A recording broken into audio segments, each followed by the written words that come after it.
Tea time కి స్వాగతం. పత్రికల్లోని విశ్లేషణలు చూద్దాం. ఈనాడు వరద నష్టం పనులకు రూపాయలు 11,713 కోట్లు ఇవ్వండి. రాష్ట్ర పునర్విభజన సమస్యలను పరిష్కరించండి. వామపక్షాల తీవ్రవాద ప్రభావిత జిల్లాల జాబితాల్లో మరో 3 చేర్చండి.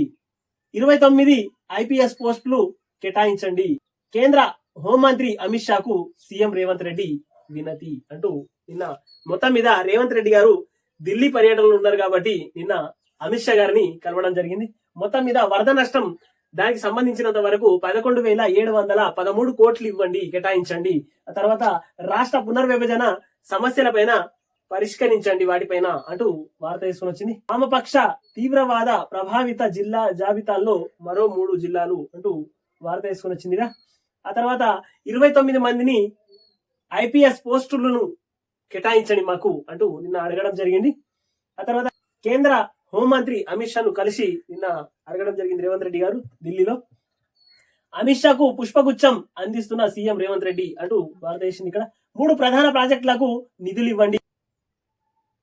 కేంద్ర మంత్రి మనోహర్ లాల్ కు ఖటార్ కు సీఎం రేవంత్ రెడ్డి అభ్యర్థన అంటూ వార్త తీసుకుని వచ్చింది. 2వ పేజీలో వార్త. మూసీ సంరక్షణ ఎంతో అవసరం, నిర్వసితులకు న్యాయం చేద్దాం, ఇకపై అక్రమాలు లేకుండా చూద్దాం, ఉప ముఖ్యమంత్రి భట్టి విక్రమార్క వ్యాఖ్యలు అంటూ 2వ పేజీలో వార్త. ఇది కూడా హైదరాబాద్ లో గత 10 ఏళ్లలో చెరువులు అక్రమాలపై ఉపగ్రహ చిత్రాల సహాయంతో వివరిస్తున్న భట్టి విక్రమార్క. మొత్తం మీద ఎలాంటి అక్రమాలు జరగకుండా 10 ఏళ్లలో విపరీతమైనటువంటి విచ్చలవిడిగా అక్రమాలు జరిగినాయి. గతంలో 10 ఏళ్లలో చెరువులన్నీ కబ్జాలకు గురైనాయి. 10 ఏళ్లలో బీఆర్ఎస్ పాలన మొత్తం సర్వనాశనం చేసింది అంటూ వార్త. ఇకపై అలాంటి చర్యలు అలా చేసినా ఉపేక్షించేదే లేదు అంటూ భట్టి విక్రమార్క గారు ఖరాఖండిగా చెప్పారు. నిర్వాసితులకు సహాయం చేద్దాం, అవసరం అనుకుంటే రండి. మా రేవంత్ రెడ్డి గారు కూడా చెప్పారు కదా, అఖిలపక్షంగా అందరం కూర్చొని వాళ్ళకి ఏం న్యాయం చేయాలనో చేద్దాం రండి అంటూ ఆయన కూడా పిలవడం జరిగింది. మైక్రో ఆర్ఎన్ఏ ఆవిష్కరణకు వైద్య నోబెల్, అమెరికన్ శాస్త్రవేత్తలు అంబ్రోస్ రౌకూన్ కు పురస్కారం, క్యాన్సర్ చికిత్సకు కొత్త దారి చూపిన పరిశోధన అంటూ 11వ పేజీలో వార్త. విక్టర్ అంబోస్ అంటూ వార్త వచ్చింది. ఇక్కడ గ్యారీ రౌకున్ అంటూ 2 ఫోటోలు వేసింది. ఇక్కడ నేడే కౌంటింగ్, హర్యానా జమ్మూ ఫలితాలపై ఉత్కంఠ అంటూ 11వ పేజీలో వార్త. ఈ రోజు హర్యానాలో కాశ్మీర్ లో మొత్తం మీద కాంగ్రెస్ పార్టీ 100కు 100% 2 చోట్ల కూడా కాంగ్రెసే విజయాన్ని కైవసం చేసుకోబోతున్నది. 100కు 100% ఇది కరెక్ట్. ఇప్పుడు వచ్చేది అంతా మొత్తం కాంగ్రెస్. అక్కడ కూడా 2 సీట్లలో 99% కాంగ్రెసే గెలుస్తుంది అన్నట్టు అంచనాలు. ఎగ్జిట్ పోల్స్ కూడా అవే, అంచనాలు కూడా అవే.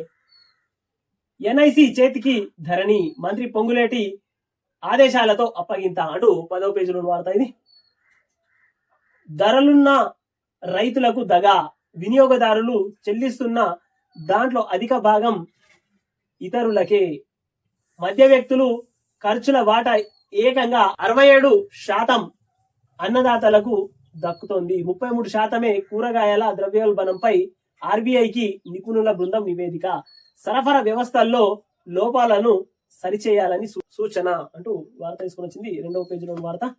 మొత్తం మీద రైతు తొలి ట్రెండ్, హోల్సేలర్ వ్యాపారి, రిటైల్ వ్యాపారం అంటూ ఇక్కడ పట్టిక వేసింది. మొత్తం మీద ధరలున్న రైతులకు దగా, మొత్తం మీద దల్లారీ వ్యవస్థ ఏదైతే ఉందో అది రాత్రికి రాత్రే కోట్ల టర్నోవర్ ఉంటది. దాంట్లో మొత్తం మీద ఇక్కడ రైతులు పండించిన రైతుకు లాభం లేదు, అక్కడ కొనుక్కుంటున్న సెల్లర్ అంటే ఎవరైతే రిటైలర్ ఉంటారో వాళ్ళకి లాభం లేదు. కానీ మధ్యలో ఉన్నటువంటి దల్లారులే మొత్తం మీద ఎక్కువగా దొబ్బి తింటారు. దీంట్లోనే ఈ దల్లారి వ్యవస్థ అనేది పోవాలి 100కు 100%. 2026 కల్లా నక్సలిజం నిర్మూలన, కేంద్ర హోంమంత్రి అమిత్ షా ఉద్ఘాటన. మావోయిస్టులే మానవులకు అతిపెద్ద ఉల్లంఘనలని విమర్శ, గత 10 ఏళ్లలో హింసాత్మక ఘటనలు గణనీయంగా తగ్గాయని వెల్లడి. నక్సల్స్ ప్రభావిత రాష్ట్రాల సీఎంలు మంత్రులతో సదస్సు అంటూ 5వ పేజీలో వార్త. మొత్తం మీద ఈ 5-6 నెలల్లో దాదాపు ఒక 200కు పైగా నక్సలైట్లు మృతి చెందిర్రు. మొత్తం మీద ఛత్తీస్గఢ్ రాష్ట్రంలోనే ఎక్కువగా మొత్తం ఎన్కౌంటర్లు జరిగినట్టు వార్త. అయితే నక్సలైట్లు ఉండడం వల్లనే ప్రజలకు నష్టం అటు అమిత్ షా గారు చెప్తున్నది ఇక్కడ. మొత్తం మీద కేంద్ర హోంమంత్రి అమిత్ షా ఉద్ఘాటన అంటూ భారతదేశం వచ్చింది. మావోయిస్టులే మానవులకు అతిపెద్ద ఉల్లంఘనలని విమర్శ.